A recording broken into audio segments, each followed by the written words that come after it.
When you look at Mike Ehrmantraut and Gustavo Fring, you're not just seeing two criminals who work together. You're seeing two men who understood each other in a way most people never could. They were professionals operating in a world filled with chaos and ego. And yet, even in that calm exterior, there was always an underlying question. Did Mike truly respect Gus, or did he quietly despise him? To understand what Mike really thought of Gus, you have to start not in Breaking Bad, but in Better Call Saul, because that's where their relationship begins, in the cracks of Albuquerque's criminal infrastructure long before Walter White ever cooked a gram of meth.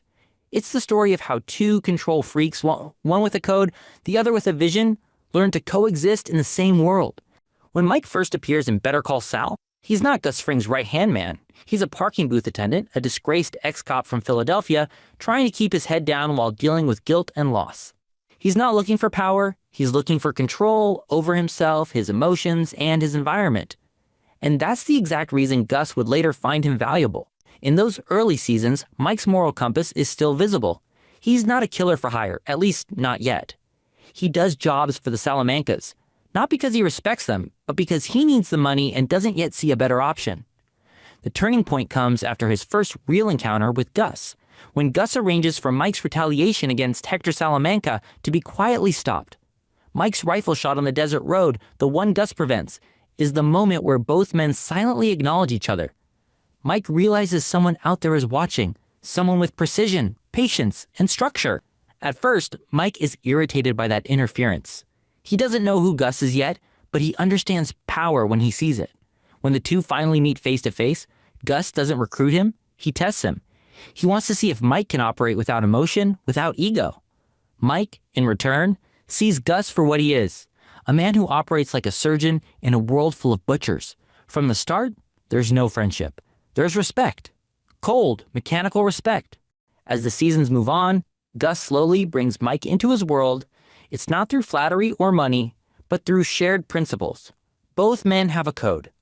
Mike believes in professionalism, doing the job right, avoiding unnecessary bloodshed, and protecting the innocent where he can. Gus believes in order, efficiency, and eliminating chaos. The irony is that these two codes are similar on the surface, but fundamentally different underneath. Mike's is human, born out of guilt and morality.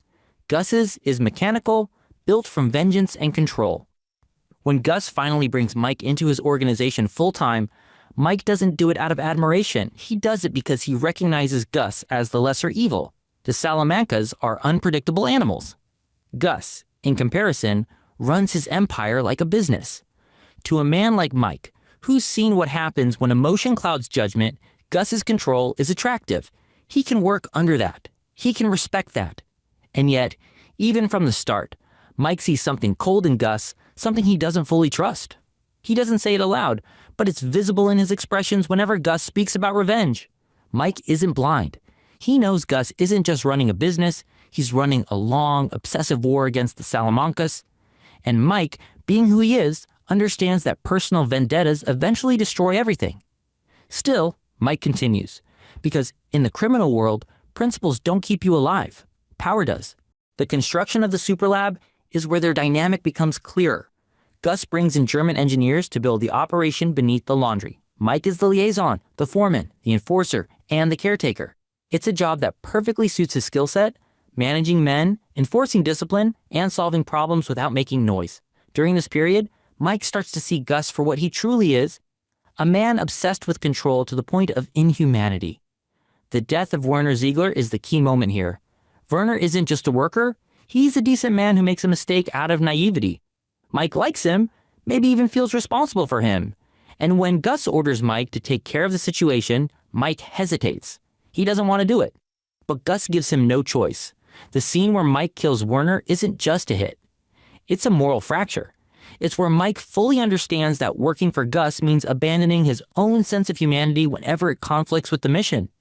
And yet, he still follows through, not because he believes Gus is right, but because he knows that emotion has no place in this world anymore. That's where the admiration starts to fade. Up until then, Mike respected Gus as a man of discipline. After Werner, he begins to see him as a man consumed, a perfectionist who sacrifices good people for efficiency. Mike doesn't quit, but you can see the quiet resentment setting in. His silence says everything. What's interesting about Mike and Gus is that neither man ever truly lies to the other. There's an honesty in their working relationship that you don't often see in crime dramas. Gus doesn't pretend to be Mike's friend. Mike doesn't pretend to be loyal out of affection. They both understand the transactional nature of what they're doing. After the Werner incident, Gus tries to keep Mike close. He pays him well, offers him purpose, and treats him with the level of professional respect that most bosses wouldn't. But it's not genuine warmth, it's control. Gus knows that Mike is too valuable to lose, and he also knows that Mike operates best when given structure. For Mike, this is both a blessing and a curse. He finds order working under Gus, but he also feels the weight of that order crushing his conscience. It's why we see him spiral in Better Call Saul Season 5, drinking heavily, isolating himself, and growing distant from his family. Gus eventually reels him back in, but not through kindness. He gives Mike what Mike craves most: purpose. Mike's thoughts about Gus during this period can best be described as pragmatic disillusionment. He doesn't admire Gus anymore. He respects the system he's built, but he sees the cracks in the man running it. Mike understands that Gus's calm persona is a mask, that underneath, he's just as emotional as the men he despises.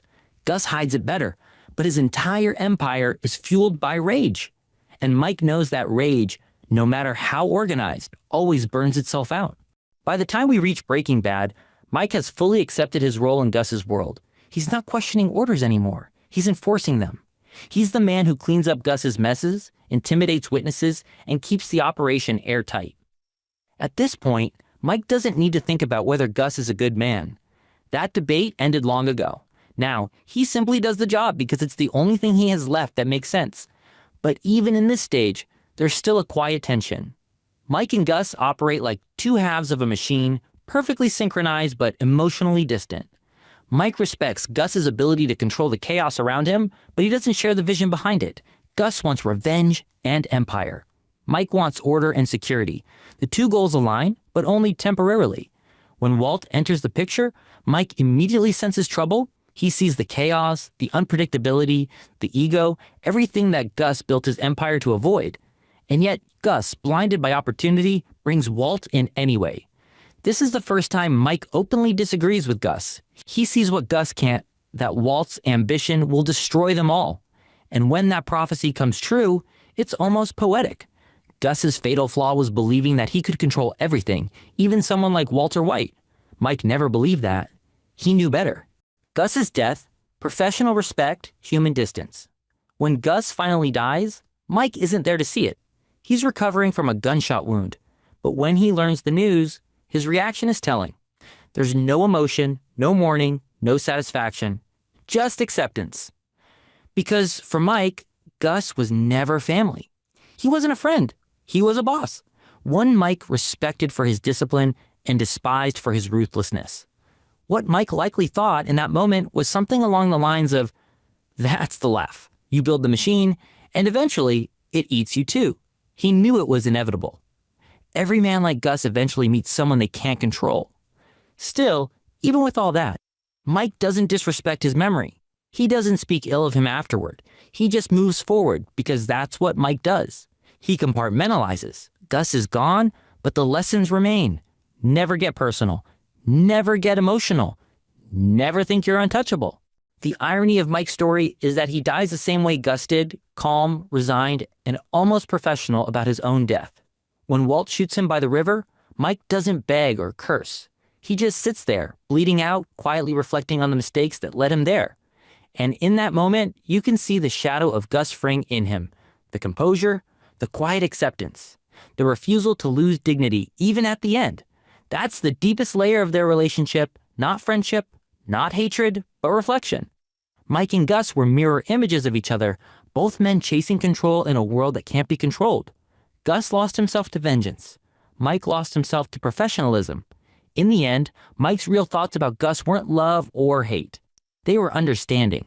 He saw Gus for what he was, not a villain, not a hero, but a man trying to impose order on chaos. And while Mike knew that was impossible, he still respected the attempt, because deep down, he was trying to do the same thing. If you stripped away the layers, Mike Ehrmantraut probably viewed Gus Fring as the only man in his world worth respecting, even if that respect came with disgust. He saw the monster beneath the suit but admired how cleanly it was hidden.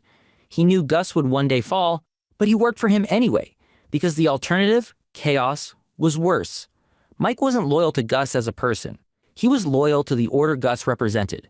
And when both men finally met their ends, in different times but through the same chain of choices, it became clear that neither of them ever truly escaped what they were running from. Gus couldn't control everything, and Mike couldn't stay detached forever. They were both men who mistook discipline for salvation. And in that quiet recognition, in that silent respect between two doomed professionals, lies the real answer to the question, what did Mike Ehrmantraut really think of Gus Fring? He thought he was the only man in the game who ever deserved his respect. But he also knew he'd die the same way, alone, calm, and without illusions.